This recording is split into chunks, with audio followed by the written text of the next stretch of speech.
de Deus. Bom, muito obrigado também, porque todos vocês vieram hoje, numa quarta-feira à noite. Muitos aqui com certeza estão cansados, eu estou cansado. Então hoje eu vou falar um dos temas preferidos que eu tenho na Bíblia, que é sobre parábolas, mais especificamente da parábola do semeador, que é uma das minhas preferidas. Para iniciar, nós vamos primeiro aqui achar na Bíblia e ler a parábola que está em Mateus 13, 3 a 9.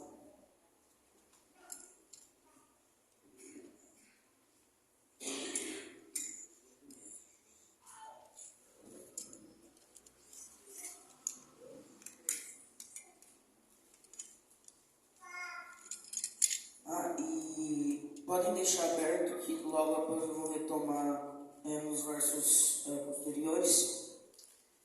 Então vamos ler aqui na Bíblia. Aquele mesmo dia, 3 a 9 aqui. E muitas coisas lhe falou por parábolas, e dizia: eis que o semeador saiu a semear, e ao semear uma parte caiu à beira do caminho, e vindo as aves a comeram. Outra parte caiu em solo rochoso, onde a terra era pouca, e logo nasceu. Visto não ser profunda a terra, saindo porém o sol, a queimou, e porque não tinha raízes, secou-se. Outra caiu entre os espinhos, e os espinhos cresceram e a sufocaram. Outra, enfim, caiu em boa terra, e deu fruto, a 100, a 60 e a 30 por um. Quem tem ouvidos para ouvir, ouça. Para que a gente entenda, inicialmente, porque caso a gente só leia, a gente não vai entender, porque é algo estranho para os dias de hoje nossos. Então, eu vou querer falar aqui sobre 3 personagens da parábola, para que a gente possa entender melhor. Primeiro, vamos começar com a semente. A semente é a palavra de Deus, ela é perfeita. Caso ela caia no solo e não tenha frutos, é totalmente culpa do solo, porque é perfeita a palavra de Deus, a semente é perfeita. Logo após nós temos o solo. O solo é o coração humano, que caso a palavra de Deus não dê frutos em nós, é por totalmente nossa culpa. E o terceiro personagem, que é o semeador. O semeador, ele tem 2 personagens, vamos dizer assim, 2 representações. Principalmente, primeiramente, o Espírito Santo, e logo após a gente. O semeador, ele vai ser a pessoa que vai atrás dos outros e vai espalhar a palavra de Deus pelo mundo. Então vamos falar aqui outra coisa muito importante, sobre as parábolas. Por que Jesus falava sobre as parábolas? Como as parábolas? Elas eram uma forma de falar sobre as coisas do mundo, do céu, de uma forma mais simplificada, tanto para a época, tanto para as pessoas que ouviam, que normalmente eram pessoas mais simples, como pescadores, agricultores e etc. Jesus, ele usava essas parábolas de um jeito que também, muitas vezes, a pessoa não entenderia de primeira. Então, Jesus, logo após, normalmente, ele explicava as suas parábolas. Mas, vamos ler aqui uma parte muito interessante, que no Mateus 13, 10 a 13, onde está escrito no versículo 10. Então se aproximaram os discípulos e lhe perguntaram: por que lhe falas por parábolas? Isso é algo muito interessante, porque, pense só, os discípulos, as pessoas que sempre estavam andando com Jesus, tinham essa dúvida.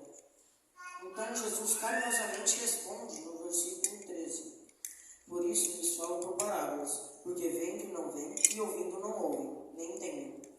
Essa resposta pode parecer como uma parábola muito estranha de início, mas caso alguém explique para você, vai abrir sua mente, vamos dizer assim. Caso você escuta apenas a parábola, vou dar o exemplo da parábola, você não vai entender o sentido dela. Você vai precisar que alguém que já escutou o sentido, já estudou sobre isso, explique para você. Entendeu? É como matemática, vamos dar um exemplo aqui. Você não vai chegar já fazendo super cálculos matemáticos. Você vai precisar de uma pessoa que estudou, se formou nisso, para que você tenha um pequeno entendimento entendimento sobre aquele assunto. É por isso que os discípulos também foram, e logo após vamos ler na Bíblia, Jesus explicando a parábola. Note também que as palavras para ouvir, no último versículo, está entre os colchetes, ou seja, no original não existia para ouvir essas palavrinhas. Foram adicionadas pela pessoa que escreveu, mas são palavras que não mudam o sentido. Estando ou não estando lá, elas vão estar fazendo o mesmo sentido. Vamos agora ler a explicação que Jesus dá em Mateus 13, 18 a 19, do primeiro local onde as sementes caíram. Atendei-vos, pois, a parábola do semeador. A todos os que ouvem a palavra do reino e não compreendem, vem o maligno e arrebata o que lhes foi semeado no coração. Este é o que foi semeado à beira do caminho. Vamos dar uma explicação aqui. Imagine você vai e começa a estudar a Bíblia com uma pessoa, um amigo próximo. Só que essa pessoa, ela vê a palavra, acha interessante e vem na igreja. Só que acontece qualquer coisa. Primeiramente, provavelmente, essa pessoa não viria por vontade própria. Normalmente, as pessoas desse primeiro exemplo, elas vão vir convidadas e vão sair por coisas simples. Por exemplo, tem culto no sábado e os amigos convidam essa pessoa para jogar um futebol. E ela decide não vir aos sábados para ir a um futebol. Então essas são as pessoas que não criaram raízes, elas não entendem também completamente as escrituras. Vamos ler agora o local da segunda semente, em Mateus 13, 20 a 21. O que foi semeado em solo rochoso, esse é o que ouve a palavra e a recebe logo, com alegria, mas não tem raiz em si mesmo, sendo antes de pouca duração, chegando a angústia ou a perseguição por causa da palavra, logo se escandaliza. Esse tipo de pessoa, ela vai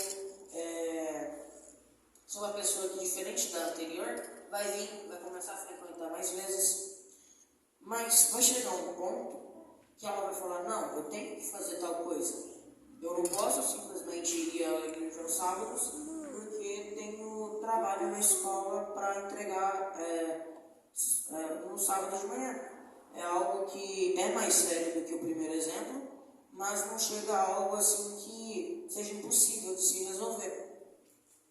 E essas pessoas normalmente também vão estar decidindo largar a palavra de Deus.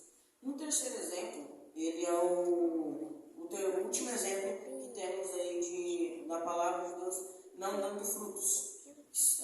Jesus explica isso em Mateus 13, 22. O que foi semeado entre os espinhos é o que ouve a palavra, porém os cuidados do mundo e a fascinação das riquezas sufocam a palavra e fica infrutífera. Essa é a pessoa que começa a frequentar, pode até cogitar em se batizar, só que alguma coisa muito séria acontece.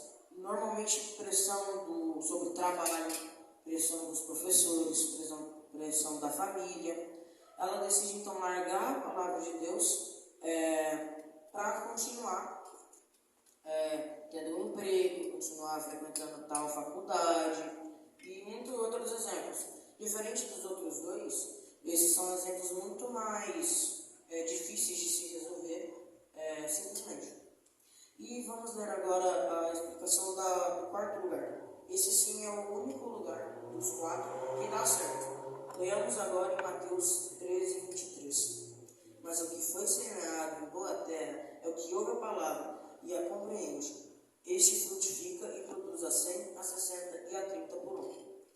Esse tipo de pessoa, ele, ao contrário de todas as outras, se batiza, ele decide então mudar sua vida, não é afetado por pressão familiar, pressão do trabalho, confia em Deus, e então essa pessoa decide dar frutos. Ela decide também, assim como alguém chegou nela e ofereceu a palavra de Jesus, ela decide então ela ir atrás dos solos para plantar a palavra de Jesus.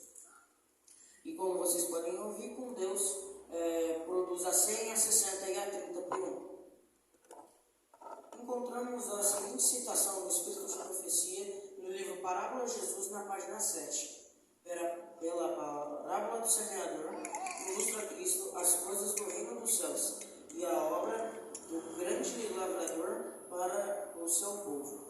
Como um semeador no campo, assim veio ele também, para espalhar a semente celestial da verdade, e seus ensinos por parábolas eram a semente com a qual as mais preciosas verdades de sua graça foram disseminadas.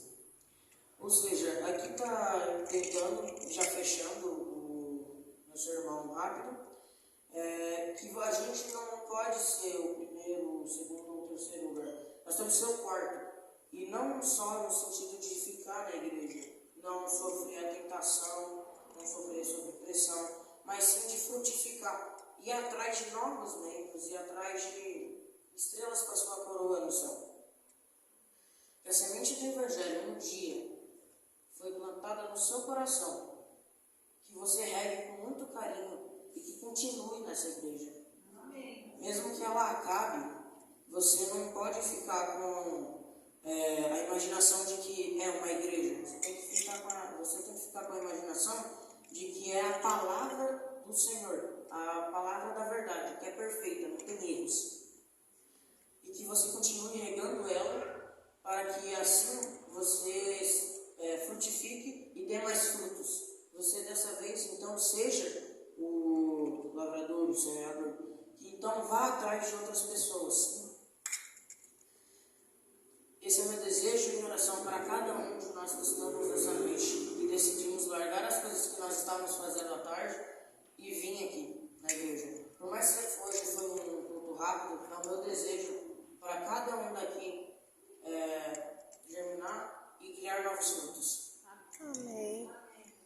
Bom, para terminar, vamos cantar o hino final, Vaso de Honra.